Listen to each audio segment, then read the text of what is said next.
टुनटुनी ससुराल में बहुत से सपने सजा कर आई थी। सोचा था बंटी की नौकरी है, अच्छा घर है, जो तंगी मायके में देखी है वो ससुराल में नहीं मिलेगी। छोटा परिवार है, बंटी की 2 बहनें और माँ है, पिताजी थे नहीं, ससुराल में राज करूंगी। कुछ दिन बहुत अच्छे बीते, मगर एक दिन पता चला कि बंटी की नौकरी छूट गई। सारे सपने हवा हो गए। अब हम क्या करें बंटी, कहाँ से खर्चा चलेगा? अभी तुम्हारी 2 जवान बहनें भी कुंवारी हैं, उनकी भी शादी करनी पड़ेगी, कैसे होगा सब? क्या करूं टुनटुनी, कंपनी घाटे में चल रही थी इसलिए बंद हो गई, पर तुम चिंता मत करो, सब ठीक हो जाएगा। 2 साल बीत गए मगर बंटी को कहीं काम नहीं मिला। जो जमा पूंजी थी उससे एक बहन की शादी कर दी। कुछ दिनों बाद टुनटुनी को एक बेटी हुई। टुनटुनी की चिंता और ज्यादा बढ़ने लगी। बंटी, अब हमारी बेटी हो गई है, अपनी इच्छाएं तो मैं मार भी लूं, पर बच्चे की जरूरतें वो तो पूरी करनी ही पड़ेगी ना। जानता हूँ, कोशिश कर तो रहा हूँ। और टुनटुनी ने एक और बेटी को जन्म दिया। बंटी की माँ बोली, बंटी, तेरी एक बहन की शादी तो हो गई, मगर बेटा अभी दूसरी भी है, उसका क्या होगा? माँ, ये घोंसला बेच देते हैं, कुछ दिन किराए पर रह लेंगे। मैं क्या करूँ, दिन रात कोशिश में लगा रहता हूँ, पर कहीं काम मिल ही नहीं रहा। बंटी, बहनों के लिए आप मकान बेच रहे हो, हमारी भी 2 बेटियां हो गई है, उनके लिए क्या बेचोगे? टुनटुनी, मैं पढ़ा लिखा हूँ, तुम क्या सोचती हो कि मैं अब ठेला लगाऊंगा? ये मुझसे नहीं होगा। टुनटुनी रोने लगी और बोली,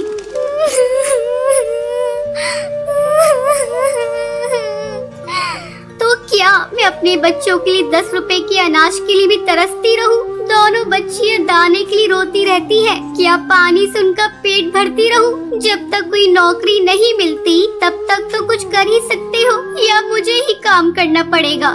नहीं, हमारे घर की बहू बेटी बाहर काम नहीं करती।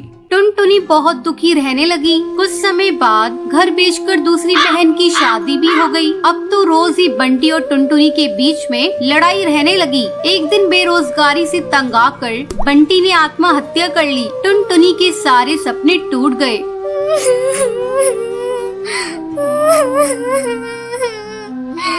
मैं बिल्कुल अकेली हो गई हूँ। अब जिम्मेदारी टुनटुनी के सर पर थी। बूढ़ी सास, अपनी 2 बेटियां और घोंसले का किराया। कुछ आसपास के पक्षी गरीब समझकर बच्चियों को पुराने कपड़े और खाना देकर मदद कर दिया करते थे। टुनटुनी अपनी सास से बोली, माँ, 2 महीने गुजर गए, जो घर का पैसा बचा था वो सब खर्च हो गया। अब मुझे ही कोई काम करना पड़ेगा। जिस गरीबी में हमारे दिन कट रहे हैं, मैं नहीं चाहती कि मेरी बच्चियाँ भी गरीबी में दिन गुजारे। मगर तू करेगी क्या बहू? अपना कुछ काम करने के लिए पैसे भी तो चाहिए। कोई बात नहीं माँ, कोई तो मदद कर ही देगा। टुनटुनी ने सब रिश्तेदारों से मदद मांगी, पर किसी ने कोई मदद नहीं की। सब ये सोचते थे कि ये इतनी गरीब है, कहाँ से चुकाएगी। मायके से भी किसी तरह की कोई मदद नहीं मिली। टुनटुनी निराश हो गई और दुखी होकर रोने लगी।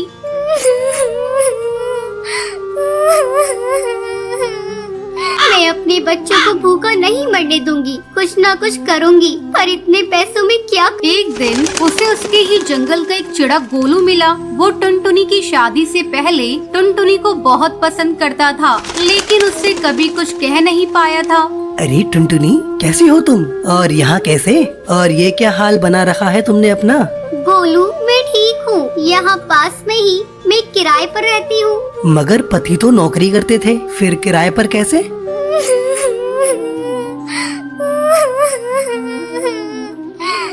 मेरे पति नहीं है, नौकरी छूट गई, घर बिक गया, बहुत गरीबी में दिन गुजार रही हूँ, कोई काम भी नहीं कर पा रही हूँ। मेरे पास केवल 1000 रुपए हैं, उसमें मुझे घर का खर्चा भी चलाना है और किराया भी देना है। मेरी सास बुजुर्ग है और मेरी 2 बेटियाँ भी है, कोई सहारा नहीं है, सबने साथ छोड़ दिया। कैसे कर पाऊंगी इतने कम पैसों में कोई काम? इतनी चिंता मत करो टुनटुनी, तुम चलो मेरे साथ। गोलू उसे चूड़ियों की थोक रेट वाली दुकान पर ले गया। ये मेरी ही दुकान है टुनटुनी।